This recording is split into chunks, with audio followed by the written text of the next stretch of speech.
Hey, good evening, everyone. Thanks for joining the Tuesday night Illinois Freedom Caucus live stream, round table, and town hall. And guys, we want to just kind of give you a recap of what happened last week in veto session. And I am joined by Representatives Chris Miller and Representative Adam Niemerg and Representative Dan Calkins. Let's just go around the table real quick. Let's go Niemerg, Calkins, and Miller with a quick introduction and welcome. Thanks, Brad. Adam Niemerg, 102nd District, Southeast Effingham County. Thanks for being on, folks. Good evening, everybody. Dan Calkins, 88th House District here out of Decatur to Bloomington. Great to be with you all this evening. Trick or treat, Brad. It's Halloween night. If anybody appears behind my back, somebody please let me know. Exactly. Yeah. And leader chairman Chris Miller of the Freedom Caucus. Oh, yeah. Thank you for that introduction there, Representative Hallbrook. It's great to be here this evening, and it's fitting that it's trick or treat. I think there's a lot more tricks than treats going on right now. We did have our first really killing frost of the year, so all of my cows are really happy that the flies died last night, so they quit torturing them. But anyway, we had a lot of important topics to talk about this evening, and thank you for joining us. Exactly. Well, ladies and gentlemen, we are live and in demand, and we just hopefully that you will enjoy the next few moments. And with that, we are going to get the slide set opened up for a little commentary, and this is our weekly recap of the things that were. Not as we wish that they were, but as they actually were. So, guys, what did the House really do last week in veto session? And we'll just open it up. You guys kind of have at it here. What really happened last week? Well, I think it would be a longer discussion if we talked about what didn't happen. Right. We spent 2 days. Fortunately, we didn't go back Thursday to do nothing. So I guess we can take a victory lap that we didn't cost the taxpayers another couple $100,000 hanging out doing nothing on Thursday. But I think one of the biggest takeaways for me for last week in the veto session was the disarray that the Democrat caucus is in. They couldn't even get their act together to have a short memorial for the 6-year-old boy who was stabbed to death and his mom was brutally attacked because of their Palestinian background. And they were in such disarray that they couldn't even come on the House floor and express our sympathies and real we couldn't even honor that young man in his memory because Democrats refused to. They couldn't even get organized. I mean, they were just in total disarray. Fortunately, I think our side of the aisle and Brad, I know you had a resolution. We condemned Hamas for their terrorist attack on Israel, and the Democrats couldn't even bring themselves to do that. So I think that was my biggest takeaway from last week. Yeah, Adam, any thoughts? Well, there were a lot of issues that we did not take up last week. Hopefully next week we're able to actually have a discussion on them. One is the Invest in Kids. We did see a watered down bill that came out last week. Have some serious concerns with it. I think we should keep the program as it is, extend it, and if anything, add more to it. So it's a situation where the program works, yet the special interest groups, the powerful special interest groups, do not want the program, and now we have a watered down version of it. So I think that we're all pushing for a better version of that. Also, the lifting on moratoriums for nuke plants, that was not discussed. Also, the airman lines when it comes to supplying energy for the MISO grid. So, yes, the Democrats, I do completely agree with Dan. They're in complete disarray. But hopefully next week we can push them and try to get something productive. And that Invest in Kids is number one for me in veto session. Exactly. Yeah. Well, Chris, it seemed like the Senate was in for 3 days. They got a little bit more done, pushed a few more bills out. But, we did see action on Wednesday on the House Democrat side. wants to unionize the legislative staff. What could possibly go wrong with that? That gets Oh, real concerned. it's just another bright light shining on the incompetency of the radical Democrat Party that leads, that's destroying the state of Illinois in real time. The last thing that we need is another union that is funded by tax dollars, because it won't be long till we have a strike, we have an increased wage, all of that. The only thing that might come out of this is they might refuse to be on the job at 3 a.m. when really all the really, really bad stuff happens. So I guess the time will tell, and we'll see. We've had some late nights and long hours in the past, but over the last 2.5 years, it's dramatically got worse. We often comment about, session usually would maybe in the past start 20, 30 minutes late, but it's nothing to be at least 30 minutes to an hour late. They may break the caucus 3-4 hours. If we have a noon schedule time, it may be 5 o'clock before we get back to the floor to actually do anything sort of substantive. Yeah. And like you say, nothing really happens until midnight, 1, 2, 3 a.m. So I think the staff on their side is getting kind of tired of it. They see this as a fix. I'm not really sure, but anyhow.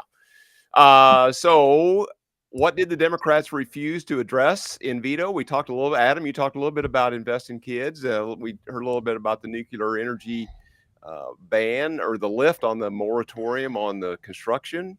And then we'll touch on illegal immigrant spending. Guys, any other comments on the first two, and then we can touch on the illegal immigration stuff? Well, I think that it's a travesty that we aren't addressing our energy needs. I mean, this whole green energy complex is based on a scam. If you read the WirePoint numbers out today, we're still overwhelmingly producing energy with fossil fuels. Typically on any given day, wind and solar is less than 10% of our energy needs. And it's really unfortunate. I know that they came out with some data to just put things in reality or in perspective that we can understand. And they have done the math on the equivalent as far as charging an electric car versus buying a gallon of gas. And they came up with the number of $17 a gallon. That would be the equivalent comparing gas to charging your EV. And also the automakers are losing approximately $36,000 per EV that rolls off the assembly line. And as you all know, that this is completely unsustainable. It's built on a house of cards. All these things are going to get thrown in the trash over time. And it's time for the American people and the people in Illinois to wake up and understand the boondoggle that they've been forced to try to intimidate them into believing. Right, exactly. We saw lots of headlines in the last couple of weeks from GM and Ford execs and even Toyota execs kind of weighing in on pausing or delaying plans to ramp up electrical vehicle production. So things are changing, I think, dramatically. Also, there's a desire by the wind companies. They're running short of cash. And so there may be an effort in DC to try to get more cash to prop up the failing wind industry. So, hey, Dan, nuclear, that's a big deal. You've got a big nuclear plant there in your district in the 88th, north of Decatur. You're pretty knowledgeable about the nuclear stuff. What would this bill have done if we would have been able to get this moratorium removed on construction? Well, the short answer to that is it would have opened Illinois up for future development of these small nuclear generators. It's that as the technology is improved, and we've spent billions and billions of dollars in this country to refine nuclear generation. Illinois is shut the door on that whole industry by saying, no, we're not interested. We're not going to allow any future development of these modern nuclear power plants. And this isn't a next year fix or even a 3 or 5 year fix. I mean, this industry is these small nuclear generators are experimental at this point. It's a growing field. The University of Illinois is pressing forward in their engineering classes to bring along new engineers that want to get involved in this field.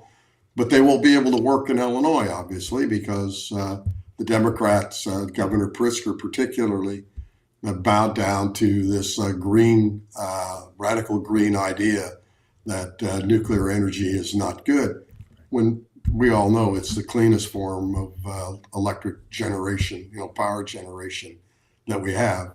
There's no residue discharged into the air. We've never had a problem with spent fuel from our reactors, and this new industry has a lot of promise to regionalize power generation, and I believe we'll see it again in the spring. Larry Walsh is a big proponent of this, and and our two energy committees, we've agreed that this needs to be done. So we'll see what happens. Yeah. Adam, you talked earlier about the Invest in Kids. I don't know if you want to comment any further on that or on the illegal immigration coming into the state of Illinois before we move to our next slide. But any thoughts you might have on either one or both of those subjects? Yeah, absolutely. The Invest in Kids.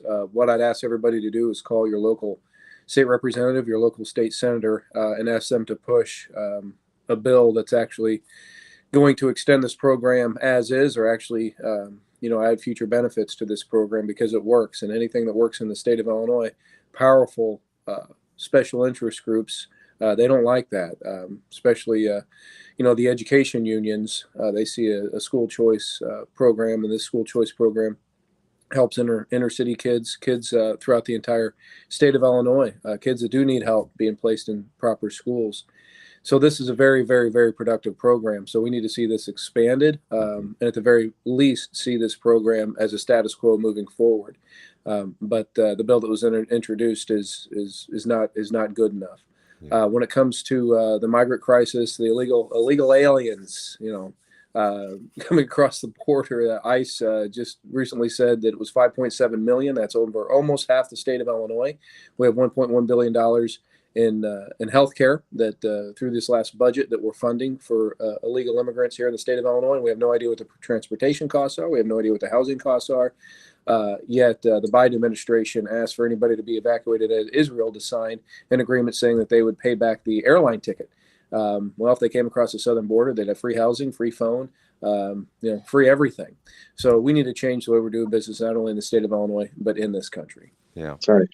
Well, and just one closing thought on this healthcare that was originally, like you mentioned, was estimated to be $1.2 billion. That 4 years ago was a $2 million cost. They changed some stuff around before the budget was passed. They actually put $550 million in the budget. But I believe DHS just a week and a half ago on their website reported that the estimate for this fiscal year for this healthcare program is $831 million. So it's $280 million over what's in the budget. So you take all the costs, the city of Chicago, the housing, the transportation, the food, the care. This is fast moving from tens of millions to hundreds of millions of dollars. And, the governor's response and the Mayor Brandon Johnson's response is to go to the White House and ask for more money, when, Chris, what's the real answer is shut the border down. That's right. Yeah. All right. Hey, let's go to the next slide. And I think this is about Representative Freeze has got an event in his district coming up right away. November 2nd. That's Thursday night. Yep. Wow. Is it okay if we send him a check? I guess it is.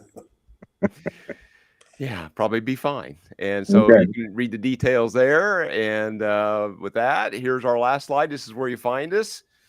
and the IllinoisFreedomCaucus.org, and donate button there. Just freedomcaucus.org/donate.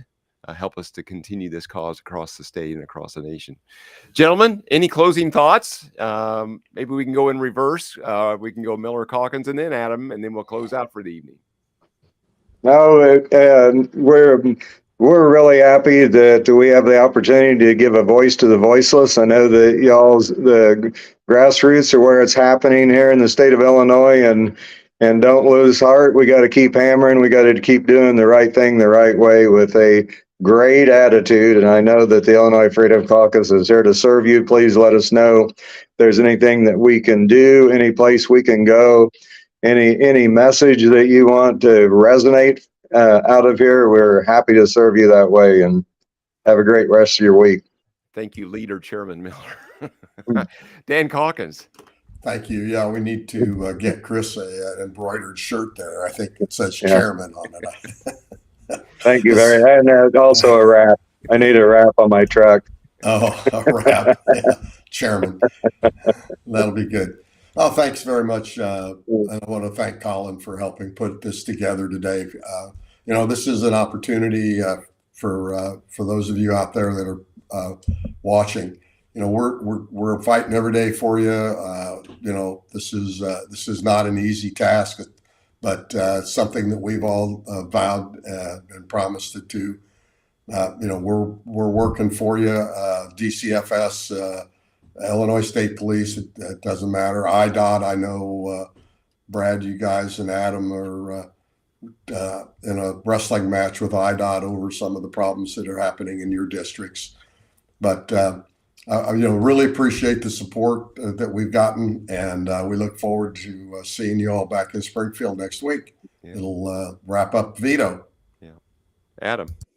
Folks, thanks for tuning in with us here this evening. Again, call your local state reps, call your local senators, ask them to support Invest in Kids, co-sponsor bills that will do this, have them be vocal about this. If there's anything that they can push other reps on, have them push other reps.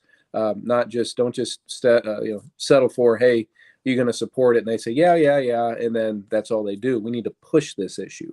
So we'll be back next week to do just that. Thank you. Exactly. Gentlemen, I forgot to mention too, there's a hearing Thursday morning on the gun ban in the Stratton building, D1 at 9:30. Illinois State Police has been asked. I think this is one of 3 events that they're going to do across the state. But the first one is in D1 in the Stratton building.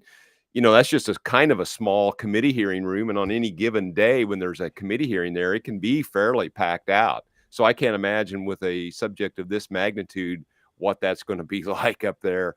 I just think that room was going to be overfilled. And I don't know, I've not seen yet. There may be a live stream link where people could watch it from afar, but I've not seen that. I don't know if any of you gentlemen have seen or heard about that, but Thursday morning, 9:30, Springfield Stratton building for the Illinois State Police hearing on the gun ban. Yeah. So we asked that be moved to a larger room, to someplace with got more capacity. I don't know what's going to happen. I mean, even if they moved it to 114 or 118, we got that big hearing room. I know the Senate's got some bigger rooms, but that hearing room in the Stratton is totally it's way too small, and people are going to get the idea that the Illinois State Police, that the governor is trying to throttle people from coming and talking about the problems with this complying with this unlawful, unconstitutional bill. Yeah. Well, we'll see how that plays out. Gentlemen and ladies out there in cyberland, as always, we appreciate that you like and share and follow and subscribe to our content as we try to overcome the algorithmic gods of the big tech overlords. And so with that, guys, we're going to close out this evening. Thanks for joining us. Talk to you soon.